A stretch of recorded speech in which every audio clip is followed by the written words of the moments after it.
Hi, this is Hunter Hudson, co-captain of MTSU's solar boat team, and these are our overall project objectives for the 2022 solar boat build.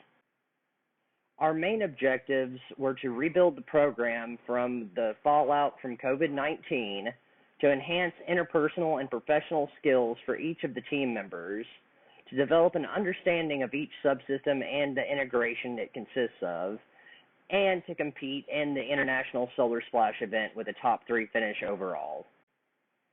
To accomplish these tasks, a variety of techniques were used involving recruitment fairs and academic events, one-on-one mentorship, as well as individualized workshops, by developing and maintaining an effective chain of command and learning leadership skills, and primarily by learning from our mistakes.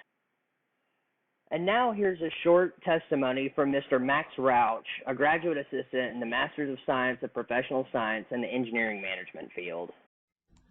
Being on the solar boat team has been an incredible honor.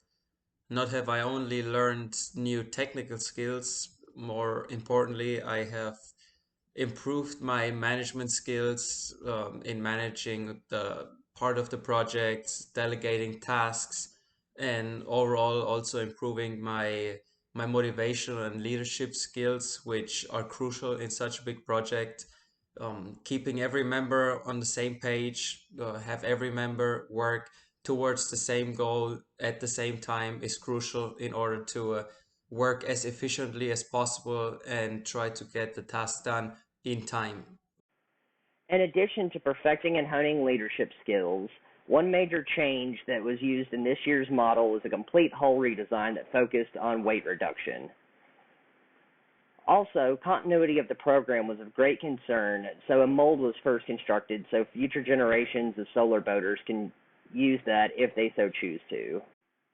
In order to begin the massive undertaking of a complete hull redesign, we started by using CAD and CFD software, and 5 hulls were modeled and then ran through simulations, and the final model was chosen based off the least amount of drag coefficient, and that model was sent to Daycab in Rockville, Tennessee to be machined out of foam. Composite Solutions, located in Woodbury, Tennessee, is a boat manufacturing facility owned by Mr. Chuck and Justin Davis. They helped us finalize the plug and walked us through the process, which consisted of a lot of hand sanding. The end product is shown above, and heavy coats of wax were applied after a thorough polishing. To begin construction of the mold, tooling gel was first applied in orange and then in black, so if we were hand sanding, we could see the color change and notice any high spots or low spots in our plug. After the tooling gel had dried, construction of the mold officially began with 1-ounce chopped strand mat overlaid up to 16 ounces per yard with PET foam reinforcement and a skeletonized frame to allow us to put casters on the bottom for the mold separation. After a long 16 months of hand sanding the plug to perfection and making the mold, it was time to separate the two. This involved a forklift, which was the most anxiety-inducing part of the entire project build. To ensure the lightest hold possible, vacuum forming was used to infuse the resin into the material. Next is a video of the test piece that we used to figure out how to score the CUSA board to ensure adequate flow. And I'm going to control it. I don't want it just shooting crap in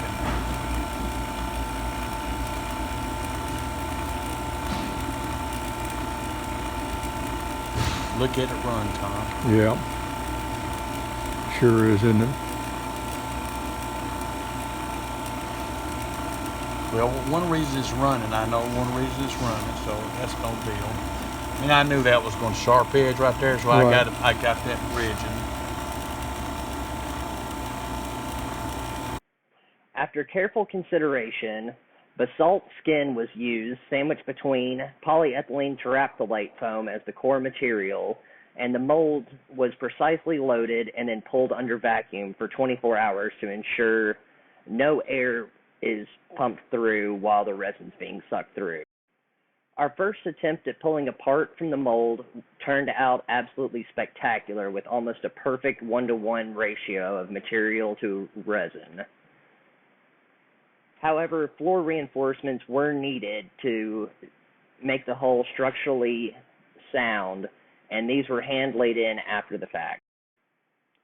Our electrical system was inspired by a V8 engine, with the motor controllers resembling valve covers, the redundant kill switches on top resembling high-rise intakes, the wiring going down to the solenoids that resemble the exhaust of a motor, and the radiator fan is the motor cooling fan in the front. My name is Ben Garrettson, and I handle the telemetry section of our solar boat. I decided to change things up this year as part of our dashboard refresh.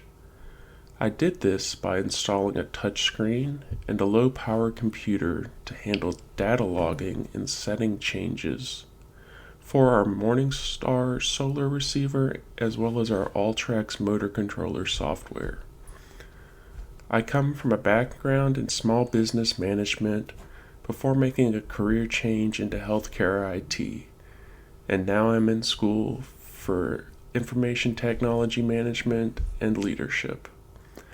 I've used my interdisciplinary background to influence my impact on the solar team by working to recruit potential members from unlikely disciplines, including public relations, aerospace technologies, and computer science.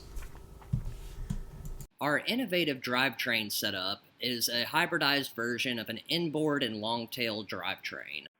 A reduction box was implemented onto the direct drive system to allow us to alter the output ratios of the motor shaft via quick sprocket swap.